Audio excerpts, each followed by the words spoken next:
நிறைவாக எங்கள் அன்பு தலைவர்,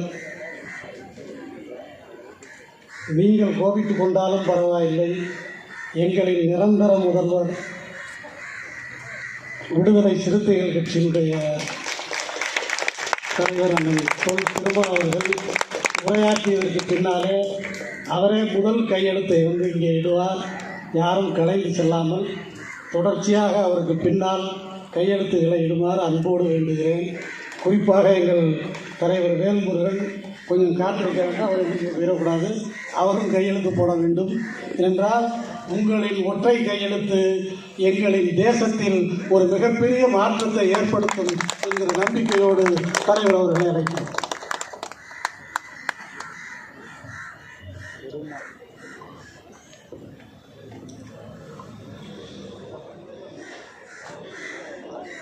தமிழக மக்கள் ஜனநாயக கட்சியின் சார்பில் ஒருங்கிணைக்கப்பெற்று சிறப்பாக நடந்தேறிக் கொண்டிருக்கிற இந்த ஒன்று கூடல் கையெழுத்து இயக்கத்தின் தலைவர், தமிழக மக்கள் ஜனநாயக கட்சியின் தலைவர் அன்பு சகோதரர் KM ஷரீப் அவர்களே, எனக்கு முன்னர் இங்கே உணர்ச்சி பிழப்பாக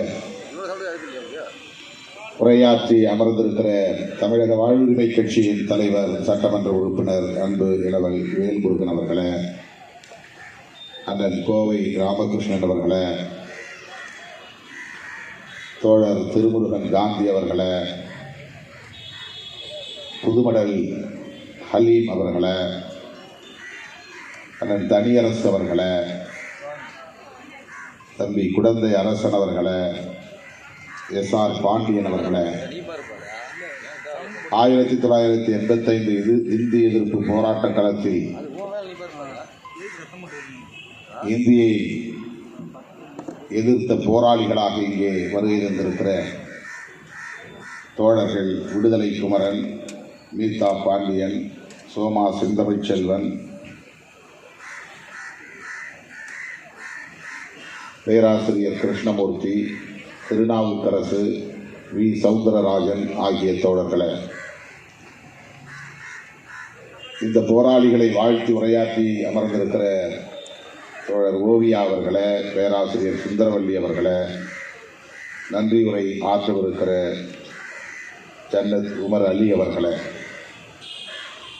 மற்றும் இங்கே திரளாக கூடியிருக்கிற தமிழ் சொந்தங்களே, உங்கள் அனைவருக்கும் என்னுடைய பணிவார்ந்த வணக்கத்தை தெரிவித்துக் கொள்கிறேன். ஒரு மணி நேரத்தில் இந்த நிகழ்வு முடிந்துவிடும் என்று ஷெரீப் அவர்கள் சொல்லித்தான் இசைவை பெற்றார். இந்த நிகழ்வில் பங்கேற்க வேண்டும் என்பதற்காகவே நான் குஜராத் அகமதாபாத்தில் இருந்து மும்பை வந்து, மும்பையிலிருந்து சென்னை வந்து, சென்னை விமான நிலையத்திலிருந்து நேராக இங்கே வந்து உங்கள் முன்னால் அமர்ந்து கொண்டேன். இது மிகவும் முக்கியத்துவம் வாய்ந்த ஒரு நிகழ்வு. வரலாற்றை மறந்துவிடக் கூடாது என்கிற பொறுப்புணர்வோடு ஷெரீப் அவர்கள் மேற்கொண்டிருக்கிற ஒரு முயற்சி. அவர் வந்து இதை பற்றி என்னிடத்தில் விளக்கி சொன்னபோது நானும் பின்னோக்கி என் நினைவுகளை அசை போட்டு பார்த்தேன். அப்போது சொன்னேன், நானும் தான் அந்த களத்தில் நின்றவன். நீங்கள் குறிப்பிடுகிற அந்த இந்திய எதிர்ப்பு போராட்ட களத்தில் நானும் ஒருவன் என்று சொன்னேன். அப்படி என்றால் நீங்கள் கட்டாயம் வந்தாக வேண்டும் என்று அதையே ஒரு வாய்ப்பாக பயன்படுத்தி எனக்கு அழுத்தம் கொடுத்தார்.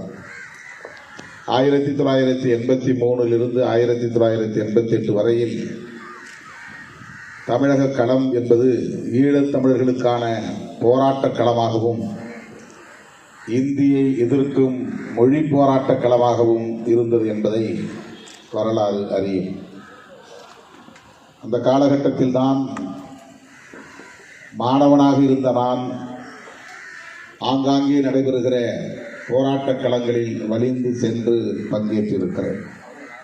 கட்டமைப்பு பிராமணன் உயர்ந்தவன் என்கிற அந்த வர்ணாசிரம தர்ம கட்டமைப்பு, பிராமணனை தவிர மற்ற அத்தனை பேரும் தாழ்ந்தவன் என்கிற அந்த கருத்தியல் கட்டமைப்பு தகர்ந்து போகிறது.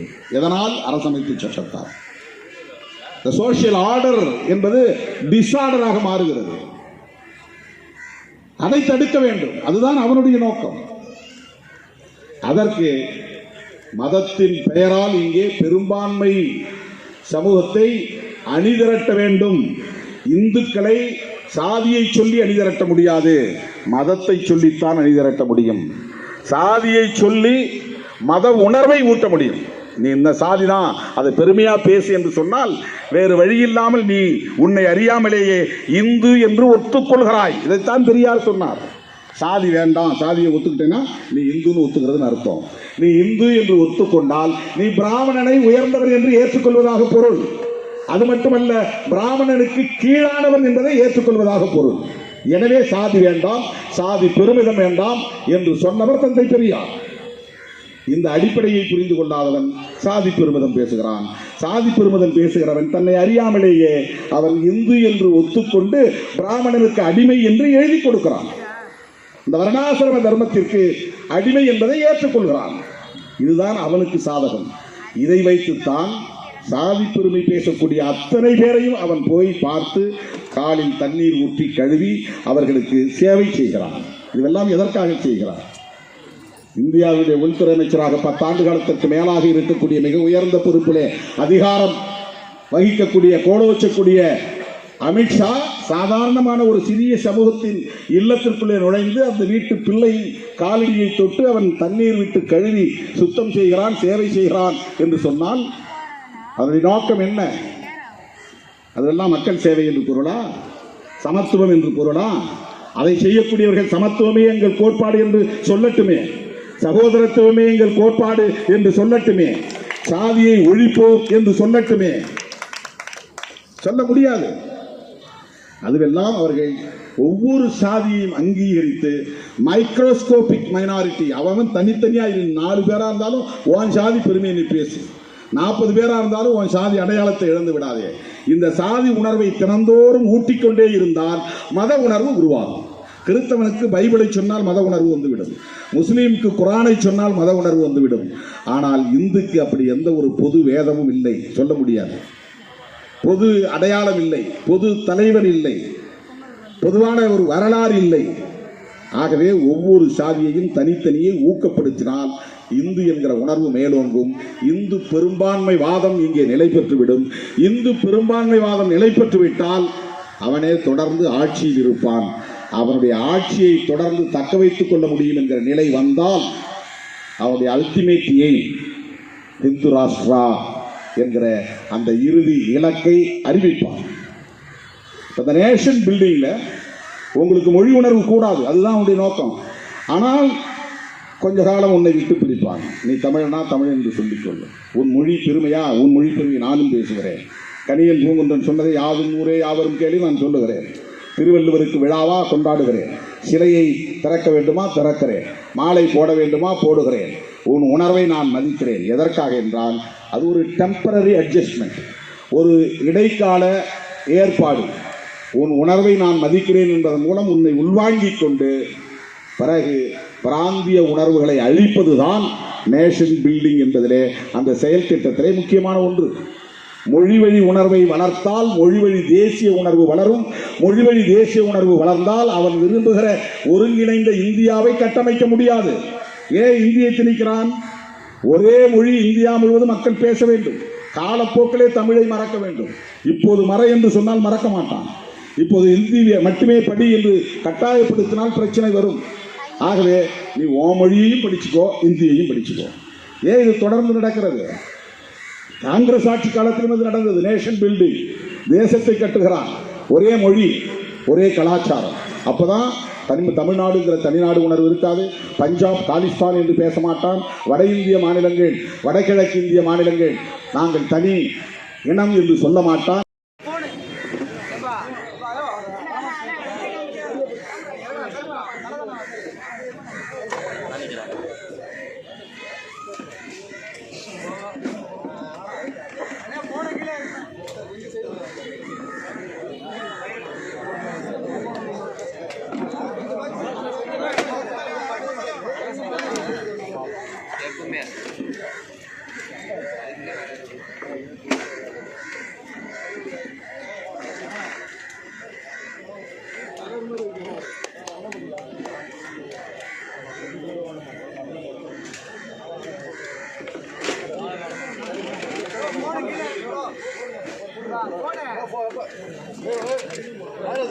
போட்டோ